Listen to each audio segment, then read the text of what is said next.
Your purpose is the reason you're here on Earth. It's the thing that you were built for. So it's an incredibly important thing to figure out, because it's the thing that guides you. Without a purpose, you'll feel lost.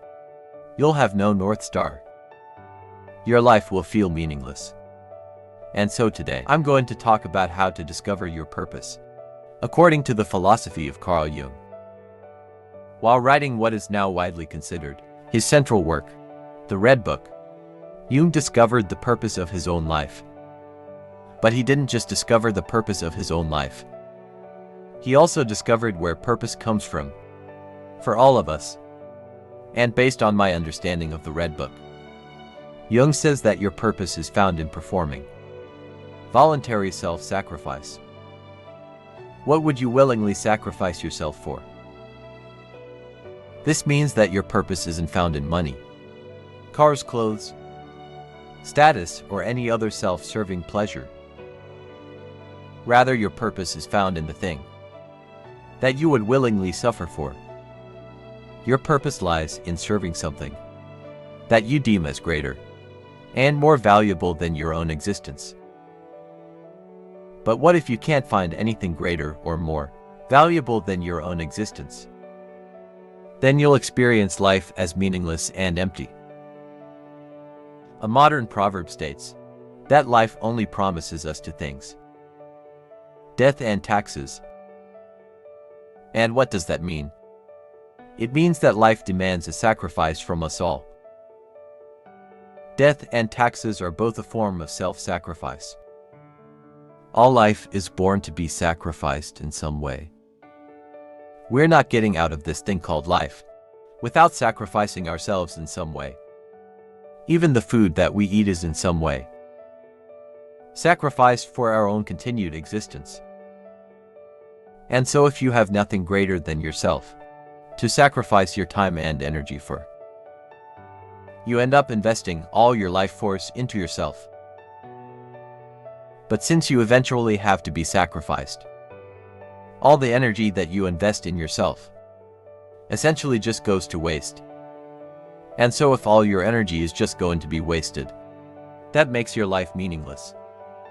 Without a North Star or purpose outside of yourself, your life just becomes empty and meaningless suffering. But if you find something worth sacrificing yourself for, worth serving and dedicating your life to, then your suffering becomes meaningful. And when your suffering becomes meaningful in some way, as both Friedrich Nietzsche and Viktor Frankl have noted, it ceases to be suffering. And you know, this idea is true when you see it. If you see someone willing to sacrifice themselves for something greater than themselves, you tend to think that that person has found their purpose. When Socrates was imprisoned by his people, he had a chance to run and escape, but he willingly sacrificed himself for the principles of truth, justice, and honor. By sacrificing his own life, he believed that he was doing what was necessary to serve his city, Athens. Jesus willingly sacrificed himself for the good of humanity, and Cato, who in some ways can be thought of as the Roman Socrates, sacrificed his life as a final resistance against Caesar's rule, because he refused to serve under someone he viewed as a tyrant. He sacrificed himself for the principles of liberty and freedom. And regardless of what you think of these three names, there's one thing that you can't deny. These men all had a purpose. They were on a mission, and the reason you know that is because they all found something more important than themselves that they thought it was worth sacrificing their own lives for. But we don't need to go to big, historic examples to find people who found something worth sacrificing themselves for. This happens every day.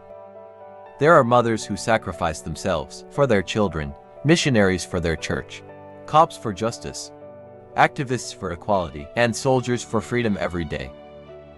People find something worth sacrificing themselves for, and by doing so, they discover their own purpose. So what does it look like to implement Carl Jung's wisdom? A voluntary self-sacrifice. into our own lives. We can take it day by day and dedicate ourselves to the service of others in a way we would be willing to do.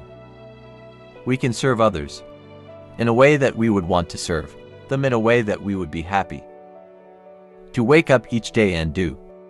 We can create something that we would be willing to completely sacrifice ourselves for, because eventually we will be forced to. That is what life demands of us all. But if you don't discover your purpose, your life becomes a forced sacrifice. And a forced sacrifice is felt as tyrannical and oppressive. You'll start to experience life as a great evil. But if you discover your purpose, your life becomes a voluntary sacrifice. And a voluntary sacrifice, such as that of a mother for her child, is felt as incredibly meaningful. And so if you discover your purpose, you'll experience life as incredibly meaningful and good. So we come back to the original question. What would you willingly sacrifice yourself for? That's where your purpose lies.